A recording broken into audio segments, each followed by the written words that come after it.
સુરતના સગ્રામપુરા વિસ્તારમાં આવેલા વર્ષો જૂના રણછોડરાય અને હનુમાનજીના મંદિરમાં પાટોત્સવનું આજે ભવ્ય આયોજન કરવામાં આવ્યું છે। વિવિધ કાર્યક્રમો સાથે મંદિરના પાટોત્સવની ઉજવણી કરવામાં આવી રહી છે।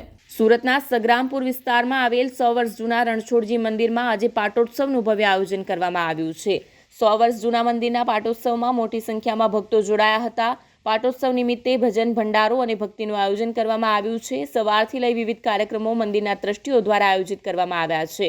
આ મંદિરમાં હનુમાનજી સ્વયંભૂ છે। રણછોડરાય અને હનુમાનજીના મંદિરમાં પાટોત્સવ નિમિત્તે આજે મોટી સંખ્યામાં ભક્તો ઉમટી પડ્યા હતા।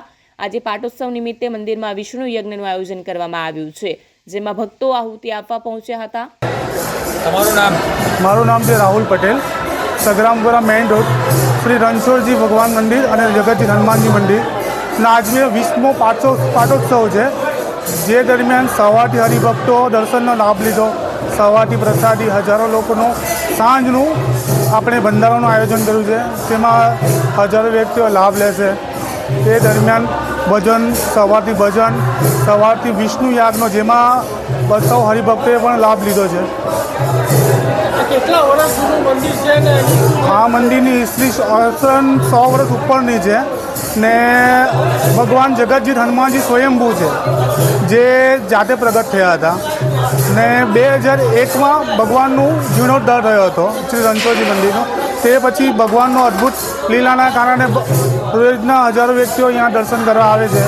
રોજ પોતપોતાની મનની મનોકામના પૂર્ણ થાય પછી જે પણ શ્રદ્ધા પ્રમાણે જે પણ અર્પણ કરવા આવે તે પણ ભગવાનને અર્પણ કરે છે। આજે ભંડારો છે, તો ભંડારામાં કેટલા લોકો લાભ લે છે?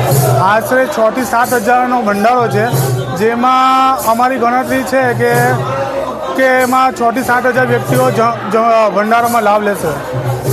કોણ લોકો તમને સપોર્ટ કરે છે? આમાં અમારા મોહલ્લાના સ્વયંસેવકો છે, ટ્રસ્ટીગણ છે, શ્રી હિતલભાઈ પટેલ, દિલીપભાઈ શેરડીવાલા।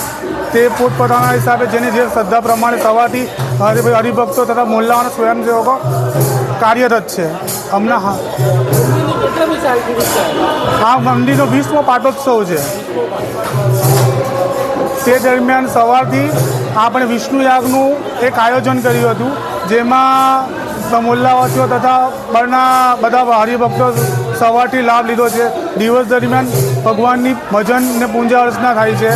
હવે સાંજના ભંડારો 8 વાગે શરૂ થશે, જે જ્યાં સુધી રહેશે ત્યાં સુધી આપણે ભંડારો પૂર્ણ કરીશું।